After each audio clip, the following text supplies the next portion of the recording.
ጀግና ወንድ ማለት የሴት ልጅን ዋጋ ጠንቅቆ ያወቀ ማለት ነው። እሱ ነው ጀግና ወንድ የሚባለው። ሴት ልጅ በተፈጥሮ ስትፈጠር ሙሉ ሆና ነው የምትፈጠረው። ሴት ልጅ ካለ ለሴት ልጅህ ምንም ማስተማር አይጠበቅብህም፣ እሷ ታስተምርሃለች። ለዛ ነው በህይወቴ የሴት ልጅ አባት መሆን ትልቁ ምኞቴም ትልቁ ህልሜም ጭምር ነው። የሴት ልጅ አባት ከሆንኩ አየህ ሴት ልጄ ሁሉንም ነገር ጥንቅቅ አድርጋ እንደምታስተምረኝ ያውቃለሁ። የት መሄድ እንዳለብኝ፣ ምን አይነት ልብስ መልበስ እንዳለብኝ፣ እንዴት ማውራት እንዳለብኝ፣ ጀግና ለመሆን ምን ማድረግ እንዳለብኝ የምታስተምረኝ ሴት ልጅ እንደሆነች በደንብ አውቃለሁ።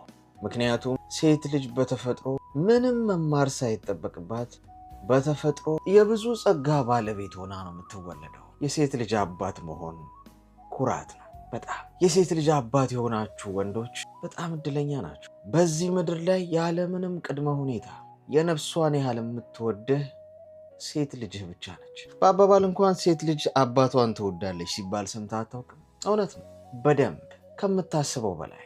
እዚህ ምድር ላይ ከአንተ በላይ ጀግናዋ ማንም የለም። ስለዚህ ፈጣሪ ፈቅዶ የሴት ልጅ አባት ከሆንኩ ጀግናዋ ነው መሆን የምፈልገው። በሁሉም ነገር ምሳሌ የምታደርገው እኔን እንዲሆን ፈልጋለሁ። በባህሪ፣ በመልካምነት፣ በስነ ምግባር፣ በጀግንነት፣ በሁሉም ነገር ምሳሌ የምታደርገው እኔን እንዲሆን ፈልጋለሁ። ምክንያቱም ሴት ልጅ ባሏን እንኳን ስትመርጥ በአባቷ ስኬል መሰረት ነው። አንተ አባቷ ምን አይነት ወንድ ነበርክ? ለሷ ምን አይነት አባት ነበርክ? እንዴት ነበር ያሳደግካት? እንዴት ነበር የምትጠብቃት? ምን አይነት ባህሪ ነበረ? ምን አይነት ስነ ምግባር ነው ያለ?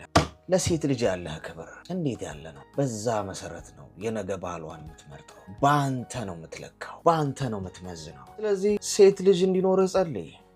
ሴት ልጅ ከሰጠህ ደግሞ የመጨረሻ ጀግናዋ ሆነ አሳድጋት። በህይወት ዘመኗ ጀግናዋን ትመርጣለች። እናም ልክ እንደ አባቷ የሚጠብቃት፣ ልክ እንዳንተ የሚንከባከባት፣ ልክ እንዳንተ የሚከላከልላት። ዘንድሮ ለሴት ልጇ የሚከላከል ሴት ልጁን የሚጠብቅ አባት ጠፍቷል። ከዛ ይልቅ ሴት ልጁን አስገድዶ ደፈረ፣ ሴት ልጁን ደበደበ፣ ሴት ልጁን አሽቀንጥሮ ጣለ የሚል ዜና ነው የምትሰማው። ታዲያ ሴት ልጆች በማን ምሳሌ አድርገው የሚያገቡትን ይምረጡ? ማንን ምሳሌ አድርገው የነገ ባላቸውን ይወስኑ? አንተ አባታቸው ጥሩ አባት ካልሆንክ፣ ለልጁ የሚከላከል ጀግናና አይበገሬ ምርጥ አባት መሆን ካልቻልክ፣ ነገ ልጅህን የሚያገባትን ባል ተብዬ ወይም ፍቅረኛ ተብዬ ሴት ልጅህን በአደባባይ ሲሰቅላት ቆመታ ያለ። ለዛ ነው ገና ሴት ልጅ ሳይኖረኝ እያንዳንዷን ነጥብ አስምሬ የምናገረው። እኔ ነገ በህይወት ባልኖር ሴት ልጅ የኖረኝ እንደሆነ ፍቅረኛዋን ወይም ባሏን የምትመርጥበት መስፈርትና ስኬል በደንብ ጠንቅቄ ስለማውቀው አይቆጨኝም። ነገ የሰራኋቸውን ቪዲዮዎች ያስቀመጥኳቸውን ነገሮች ሁሉ ቁጭ ብላ ስታይ ምን ማድረግ እንዳለባት በደንብ ጠንቅቃ ታውቃለች። ስለዚህ ዛሬ የምትዘራውን ጠንቅቀህ ወቅ። የሴት ልጅ አባት ከሆንክ እንደ ወርቅ እንደ ዕንቁ ከዛም በላይ በደንብ ተጠንቅቃ አሳድጋት። የሴት ልጅ ዋጋ በጣም ውድ ነው። ወንድ ልጅም ውድ ነው። ወንድ ልጅም ይሄ ያልኩህን ሁሉ ሊያደርገው ይችላል። ነገር ግን ወንድ ልጅ ስታሳድገው ኮትኩተህ አስተምረህ አንጸህ አሳድገኸው ነው እንዲህ አይነት ሰው ሊሆንልህ የሚችለው።